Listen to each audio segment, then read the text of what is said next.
श्रीमद् कुंज विहारे नमः। श्री स्वामी हरिदास विजय तीर्थराम। माया क्या है? एक दिवा स्वप्न, एक भ्रम।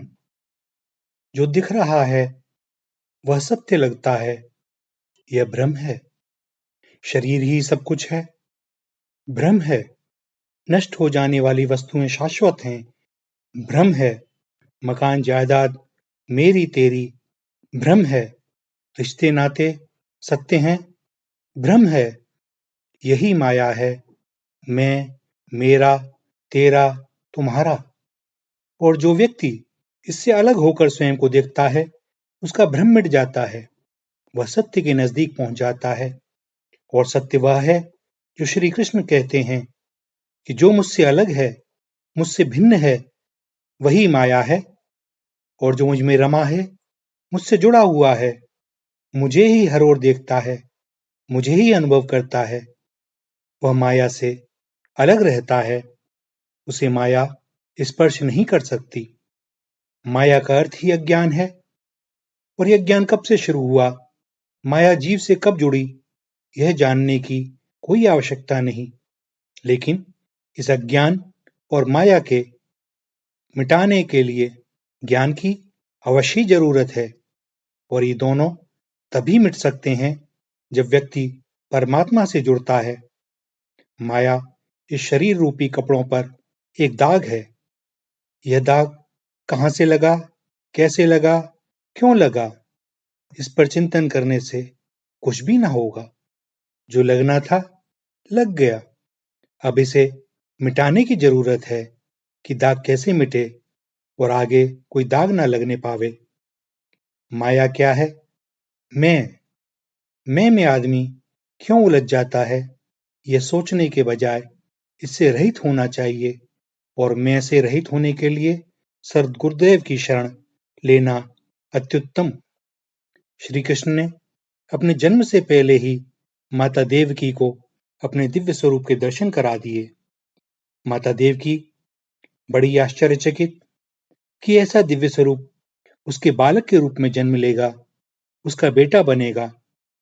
लेकिन भगवान ने तभी कह दिया कि हे माँ, मेरा यह दिव्य स्वरूप तुम्हें याद नहीं रहेगा और इसकी लेश मात्र भी स्मृति नहीं रहेगी। क्योंकि यदि तुम्हें मेरा यही रूप नजर आता रहा तो तुम मुझ में रमी रहोगी और मैं वह काम नहीं कर सकूंगा जो मैं करने के लिए आ रहा हूं। और माँ देवकी उलझ गई माया में, भूल गई भगवान का दिव्य स्वरूप, भूली ही रही सारी उम्र। उसी दिव्य स्वरूप को वह अपना बेटा समझने लगी और उसकी सुरक्षा की प्रतिपल चिंता करने लगी। वह उनकी चिंता कर रही है जो सबकी चिंताओं को दूर करते हैं। यही माया है। सुदामा ने एक बार श्री कृष्ण से पूछा, कन्हैया, मैं आपकी माया के दर्शन करना चाहता हूं, कैसी होती है माया? श्री कृष्ण ने टालना चाहा, लेकिन सुदामा की जिद पर श्री कृष्ण ने कहा, अच्छा, कभी समय आएगा तो बताऊंगा, दिखाऊंगा। बहुत दिन बीत गए, सुदामा भूल गए इस बात को। और एक दिन कृष्ण ने सुदामा से कहा, चलो भैया, आज गोमती में स्नान करने चलें। दोनों गोमती के तट पर गए, अपने वस्त्र उतारे, दोनों नदी में उतरे। श्री कृष्ण स्नान करके तट पर लौट आए, पीतांबर पहनने लगे। सुदामा ने देखा कि श्री कृष्ण तो तट पर चले गए हैं, मैं एक डुबकी और लगा लेता हूं। और जैसे ही सुदामा ने डुबकी लगाई, भगवान ने उन्हें अपनी माया का दर्शन करा दिया। सुदामा जी को लगा कि गोमती में बड़े जोर की एकाएक बाढ़ आ गई है और वह बहे चले जा रहे हैं। बड़े ही प्रयत्नों के बाद सुदामा जैसे तैसे एक घाट के किनारे रुके, घाट के ऊपर चढ़े और देखने लगे कि बड़ा ही अपरिचित स्थान है। पास में घूमते घूमते देखा एक सुंदर नगर है। लोगों से पूछा, यह कौन सा नगर है? उन्होंने कहा, मायापुरी। नगर में प्रवेश करने पर अचानक ही एक हथनी ने उनके गले में फूल माला डाल दी। सुदामा बड़े आश्चर्यचकित हुए। चारों ओर से लोग इकट्ठे हो गए। उन लोगों ने कहा, हमारे देश के राजा की मृत्यु हो गई है। हमारा ऐसा नियम है कि राजा की मृत्यु के बाद हथनी जिस व्यक्ति के गले में माला पहना दे, वही हमारा राजा होता है। इस हथनी ने आपके गले में माला पहनाई है, इसलिए अब आप हमारे राजा हैं। चलिए हमारे साथ राज्य महल के लिए। सुदामा बड़ी आश्चर्यचकित। राज तिलक हुआ। मायापुरी के राजा बन गए। राजकन्या के साथ उनका विवाह हो गया। समय के अंतराल पर उनके 2 पुत्र भी उत्पन्न हुए। एक दिन सुदामा की रानी अस्वस्थ हो गईं। वैद्यों ने बहुत प्रयत्न किया, लेकिन उन्होंने जीवन त्याग दिया। सुदामा बड़े दुखी हुए, दुख से रोने लगे।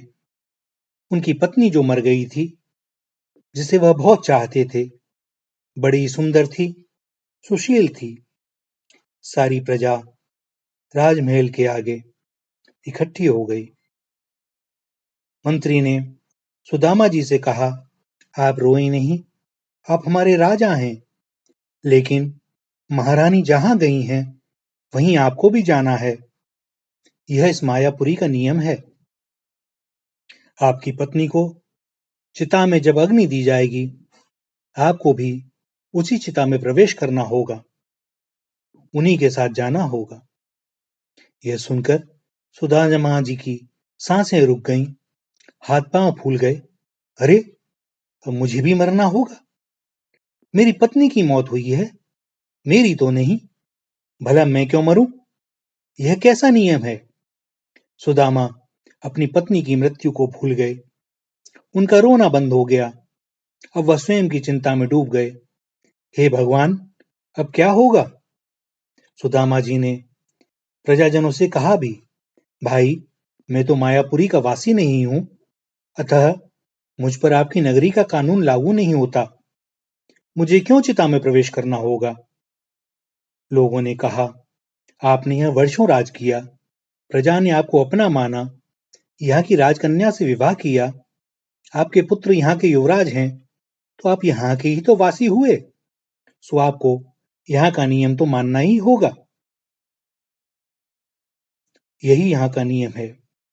आखिर में सुदामा जी ने कहा, अच्छा भाई, चिता में जलने से पहले मुझे गोमती में एक बार स्नान तो कर लेने दो। लोगों ने पहले तो बहुत आनाकानी करी, फिर उन्होंने राजा की अंतिम इच्छा मानते हुए उसे स्वीकार किया, किंतु तट पर हथियारबंद सैनिकों की ड्यूटी लगा दी कि सुदामा को स्नान तो करने दो, लेकिन देखना कहीं भाग ना जाएं। सुदामा जी की हालत देखने लायक। रह रहकर सुदामा जी रो उठते हैं। इतना डर गए कि उनके हाथ पैर कांपने लगे। वह धीरे धीरे नदी में उतरे, डुबकी लगाई, और फिर जैसे ही वह बाहर निकले, उन्होंने देखा, मायापुरी कहीं भी तो नहीं।